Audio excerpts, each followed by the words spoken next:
కడుపు కట్టుకొని నోరు కట్టుకొని చిత్తశుద్ధితోని ఒక పట్టుదలతోని మొండి పద్ధతిలో పనిచేసే ప్రభుత్వం ఉన్నది.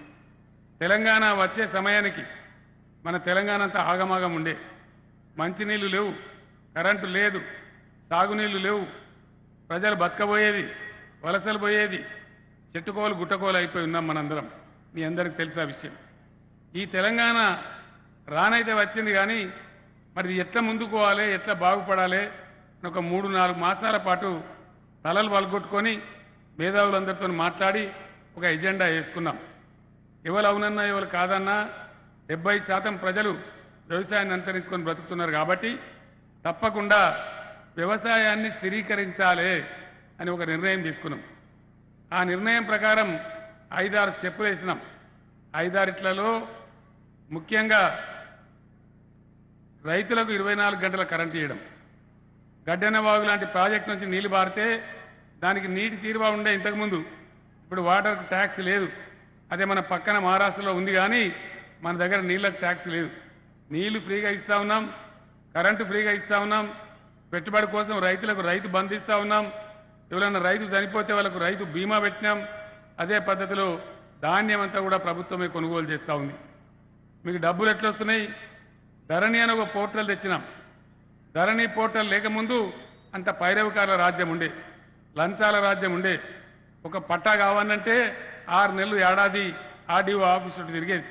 కానీ ఈరోజు ఏ మండలం వాళ్ళకి ఆ మండల కేంద్రంలోనే, మీ మండల ఆఫీసులోనే, మీ ఎంఆర్ఓ ఆఫీసులో 15 నిమిషాలలో రిజిస్ట్రేషన్ అవుతూ ఉంది, మరో 10 నిమిషాల్లో పట్టా అయిపోతూ ఉంది, పట్టా పాస్బుక్ చేతికొస్తూ ఉంది.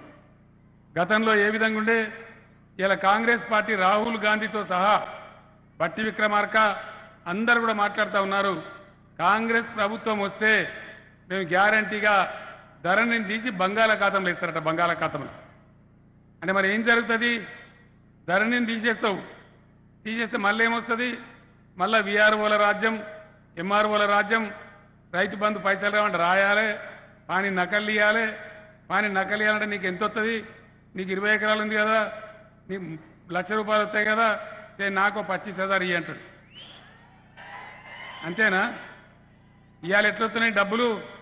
హైదరాబాద్లో అక్కడ మనం డబ్బులు వేస్తే ఇక్కడ మీ సెల్ ఫోన్లన్నీ టింగు టింగుమని మోగుతూ ఉన్నాయి. మీరు బ్యాంకులో పోయి చూసుకుంటే ఎంత మెసేజ్ వచ్చిందో అంత డబ్బులు మీ బ్యాంకులో మీకు కనబడతా ఉన్నాయి. మధ్యలో దళారీ లేడు, దఫ్తర్ లేదు, దరఖాస్తు లేదు, ఎవ్వరికి ఏకైనా లంచం ఇచ్చేది లేదు.